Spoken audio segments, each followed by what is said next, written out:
Hey, Pastor Scott here, and wanted to talk with you about one of your favorite topics, and that is reservations or registrations for worship services on Sunday mornings. And this is going to include Christmas Eve also, so listen up. I can't begin to tell you the hours we have spent around the table trying to discern the best way, most effective way, responsible way to deal with attendance on Sunday mornings. And boy, have we ever struggled with this, because here's the reality of it. So let's say someone makes a reservation for worship and they get there and they're told we don't have any room because there's people that didn't make registrations, came and they were seated. I got to be honest with you, I'd be upset about that too. And so the other option is that we got to do this. We got to have a clipboard in the back and go down the list of who registered. I'm sorry, Rob McGregor, you didn't register. You'll have to wait. And we don't want to do that. And we don't want to put our volunteer ushers in that situation. So here is the solution that we have come up with. And quite frankly, I think it's brilliant. We're not doing reservations anymore. We're not doing registrations anymore. We're going to do it the way that we have always done it. If you get there and there are seats, you will be seated until the capacity is filled. It's the same on Christmas Eve. You've probably gotten to, the 7 o'clock, the big service here on Christmas Eve, and you've been told, I'm sorry, we're out of seats, but come back at 9 o'clock, right? This Christmas Eve is not going to be any different just because it's COVID. When we reach capacity, we won't be able to allow anyone else in. Okay? The difference is this. The capacity in our sanctuary, including the choir loft, is about 600. In COVID style, this is our capacity, and it is a very fixed number because we have gone through the sanctuary and counted. We have the capacity to seat 72 family units. That's it. Not 73, 72 family units. We don't know what the number would be because some family units might be 1, some family units might be 6.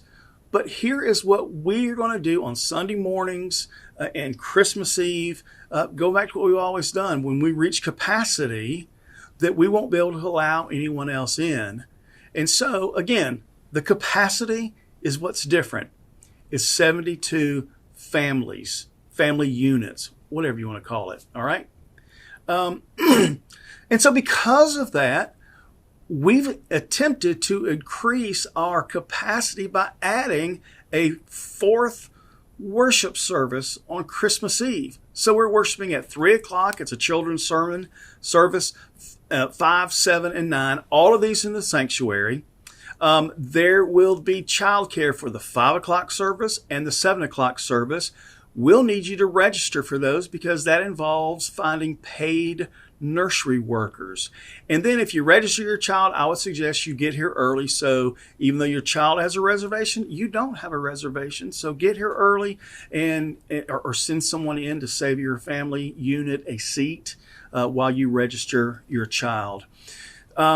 We will have overflow at the 7 o'clock service. So if you get there and our space has reached saved capacity, we'll ask you to go to the chapel in Wesley Hall for overflow seating. That service is also the one that it's going to be live streamed, and you can reach that through our website.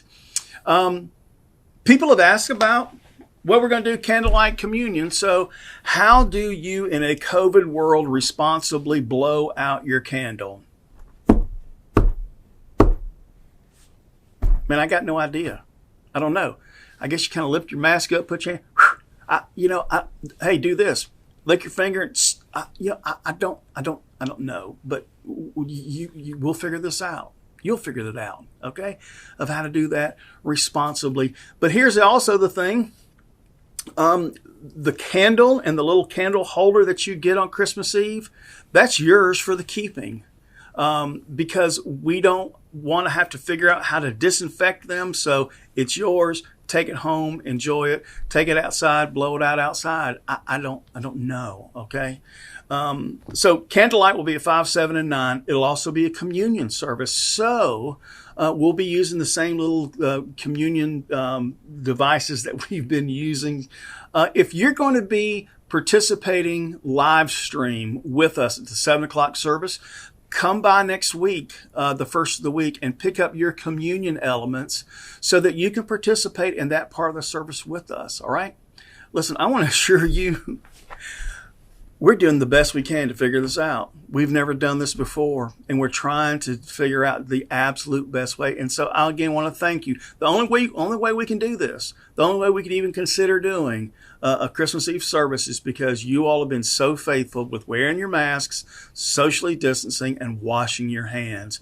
And we're going to need you to really continue to do that. And again, listen, if you have so much as a sniffle Christmas Eve during the day, and I share this in love, don't come to church service. Don't come. You'll be able to watch it from home, and it'll be fine this year, okay? So please, please, please, if you have any symptoms, even close to a symptoms, and maybe if you're not sure, please err on the side of safety and enjoy the service and participate with us online from your house, all right? Listen, I got to tell you, in spite of all this, listen, I'm going to tell you, this is the word of encouragement today. This is all I got. In spite of all of this, the message of Christmas has not been changed or deterred one bit. God, in his great love for you and me, put on human flesh, came to a little town called Bethlehem, and was born in a manger. And he is with us. That has not changed, and God has come to be with us so that he can eventually die for us, that we might be with him forever. And I hope that message puts everything else around Christmas Eve and attendance and registration, reservations, and everything else, quite frankly, in your life right now into perspective. You have been greatly loved at great cost by a God who thinks you are a precious being. So be encouraged. I'll see you at Christmas Eve if you're one of the 72 family units that gets in. Hallelujah. You have a great